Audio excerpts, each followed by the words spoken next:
Hello everyone and welcome to another video. Now today we're comparing 2016's legendary GTX 1060 6GB to 2025's RTX 5060 8GB. It's one 60 series card against another. Now this isn't some sort of promotional video where I'm going to be like, this is why you should upgrade to the 5060. Look at how well it does over this old card that's nearly 9 years old now. Look at this, we get Frame Gen, ray tracing, DLSS, all this other stuff that the 1060 can only dream of. No, to be quite honest with you, I've never been so unexcited by a product lineup as I have been with the 50 series. Anyway, I'm not going to go into a full-blown rant. This is just out of interest more than anything else. The 1060 from 2016 versus the 5060 from 2025, two cards that are separated by about 8 years and 10 months, and cards that actually launched at very similar prices. Now here in the UK, I think the 1060 6GB was 239, somewhere around there, and the Founders card was 275. The 5060 you can find for about 259. All the way up to over 300 depending on the model. On paper these are supposed to be similar prices, so similar priced cards, almost a decade apart. Let's get into it and see how they compare. I think we know which one's going to win, but this is more out of interest than anything else. Now after we've compared the 1060 and 5060 in best case scenario modes, that is with the 5060 running in PCIe 5.0 mode, we'll also be taking a look at how it runs in PCIe 3.0 mode. Let's say for example you're using an older Ryzen system with a B450 board, you've got a CPU that can still make the most out of this GPU, but you're stuck on an older PCIe generation. How is it going to be affected given that the 5060 is an 8-lane card? Anyway, let's get into it. Start off with best case scenario, the 1060 versus the 5060. Now of course the 5060 has ray tracing, DLSS, Frame Gen support. The 1060 unfortunately does not, but we can make use of FSR. We won't be doing that for today's video. This is a native resolution comparison, as I always like to do.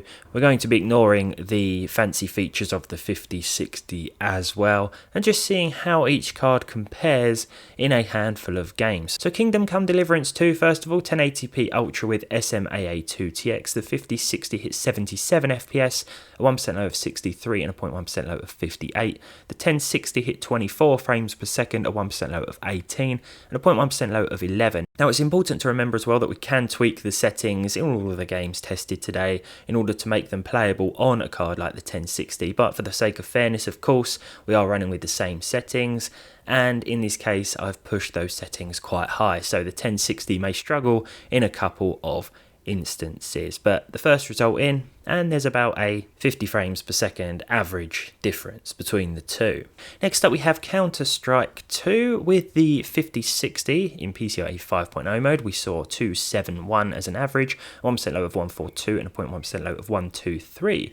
Now the 1060 actually did quite well, especially considering we are using the very high settings with 8x MSAA. This hit almost 100 FPS, 98 was the average. We saw a 1% low of 48 and a 0.1% low of 37. So for GTA 5 enhanced, then highest settings with RT off, of course, and TAA, we saw 158 FPS for the 5060, a few dips and drops here and there. It wasn't the smoothest experience, I think, because the resolution is actually the bottleneck in this instance. I think the game's capped at about 163 FPS as well, so every time we hit that, we did get one or two little dips and drops. As you can see, the 1 and 0.1% lows were 62 and 51. This is quite a significant drop from the average. The 1060 hit 67 FPS, which I was quite surprised by, even with the highest settings here. Bar ray tracing, of course, we were getting over 60 frames per second with the enhanced version of this game. It was also fairly consistent with 50 and 46 as those percentile figures. For Black Myth Wukong with high and TSR, the 5060 hit 68 frames per second. So plus 60 FPS, which was surprising here. I thought it was going to hit lower than this, to be honest. With the 1060, just 17 frames per second, a 1% low of 15 and a 0.1% low of 13. As I mentioned before, we can of course tweak these games to work just fine on a 1060, and in the case of Black Myth Wukong, you're probably going to want low. That said, it will run with plus 30 FPS at native resolution, providing you turn the settings right down. For Helldivers 2, the 5060 hit 99 FPS with a 1% low of 93 and a 0.1% low of 70. This always runs pretty consistently in my experience and from what I've tested with other cards too. Even with a 1060 here at the ultra settings, we were seeing plus 30 frames per second, and it actually felt more than playable because it was so consistent. The 1 and 0.1% lows were 31 and 30, so no dips or drops to speak of. It was a very smooth gameplay experience with this aging card. Cyberpunk 2077 up next at Ultra, 113 FPS according to the in-game benchmark run for the 5060, 8GB, well I don't know why I specified that, it's only an 8GB card. With the GTX 1060, this actually managed 30 frames per second with the Ultra preset, which again I was quite surprised by. Enable FSR or just drop the settings to low here and you're going to have a pretty decent time with this GPU even in 2025. The 1 and 0.1% lows were 22 and 21 respectively, so again not too bad overall. Finally, we have Oblivion Remastered with the 5060. There are a few problems. I seem to experience a few dips and drops regardless of the hardware I'm using. 72 FPS as an average with the high settings, a 1% low of 46 and a 0.1% low of 22.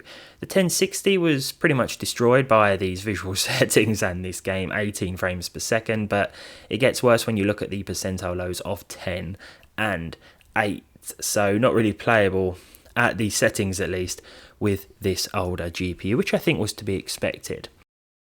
Now then, I wanted to talk about PCIe scaling. Now if you're running an older Ryzen CPU, for example, but you have it paired with, let's say, a B450 board, which might be limited to PCIe 3.0, then the card is going to be running in PCIe 3.0 X8, the 5060 that is. The 1060 is still going to be running at its full potential, PCIe 3.0 X16, but I wanted to rerun the tests here, or at least throw the 5060 PCIe 3.0 results back in, because I have read a few things that say performance will be impacted when running in PCIe 3.0 mode with this card, so I thought we'd see just how things change.